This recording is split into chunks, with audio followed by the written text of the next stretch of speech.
Flip 4 are made from armor aluminum, which is aluminum with the word armor in front of it. We have a scratchable capacitive side-mounted fingerprint scanner, huge fan of that, and we have a metal, removable volume rocker. Up at the top we have more metal with a microphone hole, and down the left side we have the metal SIM card tray, along with more metal on the sides.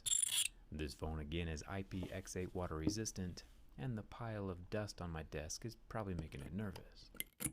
The bottom of the phone has our improved 25-watt fast-charging USB-C port to help power the larger internal battery, but we'll get to that more. More metal, some microphone holes, and a loudspeaker grill.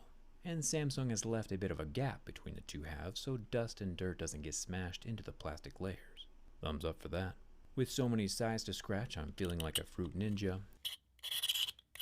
But we do find more metal, along with a SIM card tray and no expandable memory.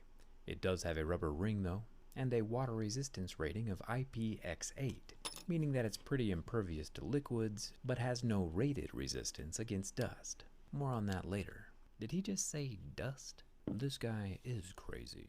Down at the bottom we have our 25-watt fast charger and another loudspeaker with more metal. Finally, the spine.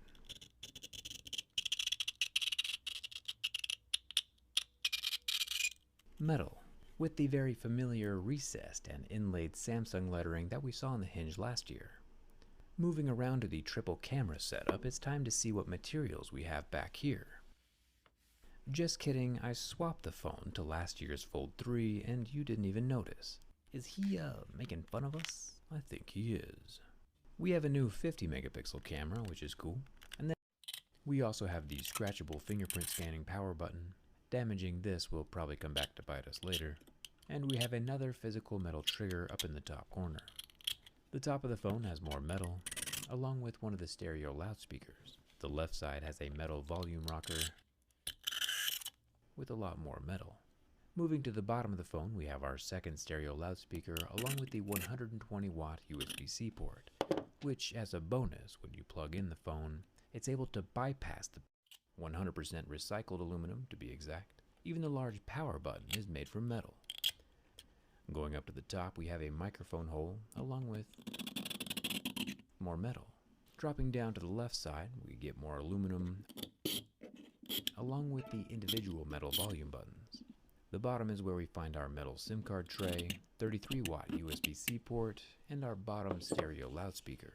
While the dual SIM card tray does have a rather thin slices of metal, with how much glass is waterfalling around both sides, the power button and volume rocker are also both made from metal. Up at the top of the phone we have more metal and what looks like an IR blaster. Kinda cool. On the right side we have a whole lot more metal and a few antenna lines.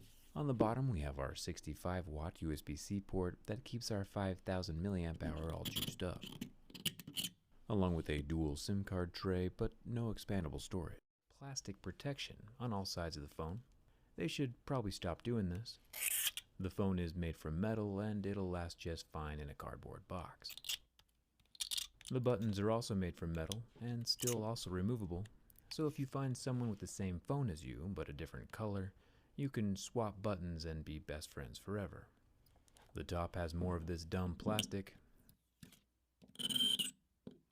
along with the other side of the phone.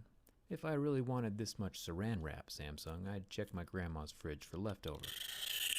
Down at the bottom, we have more microplastics, along with a 45-watt fast-charging USB-C port, and the new S Pen, hijacked from that Note lineup.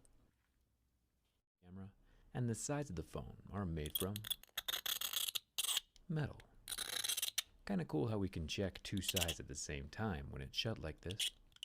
The volume rocker is metal, and the fingerprint scanner is scratchable, but recessed. The metal at the top of the phone has a microphone hole, but the spine, which is signed, designed for find. Bear in mind, the grind shall leave behind silver straight lined. Oppo says there are 136 different components that make up the complexity inside of this hinge, so it's good to see the exterior is metal, a durable material. Let's cross our fingers that we don't see all 136 parts from the inside during this video. The bottom, of course, has our 33 watts. Get interesting. It doesn't sound the same. And the razor blade of truth discovers that this Mi 11 Ultra has a plastic top, very similar to the plastic top on the Pixel 6 Pro, except for this plastic peels away. It covers the top loudspeaker as well as the infrared channel changing remote LED, which is a pretty cool feature. And yeah, realistically, this probably won't be ever falling off on its own, since the adhesive is extremely strong, but it is good to know what the phone is made of. The left side is back to metal again, and the bottom of the phone has our second stereo loudspeaker, with that 67-watt fast-charging USB-C port and the IP68 water-resistant dual SIM card tray, with its rubber ring around the opening. Another interesting thing besides the tiny display on the back is that the back panel of this and not salt water. And this entire frame and buttons are made from plastic,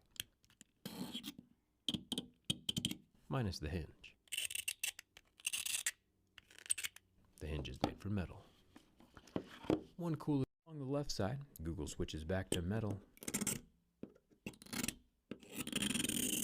including the IP67 SIM card tray, which has room for a single SIM card.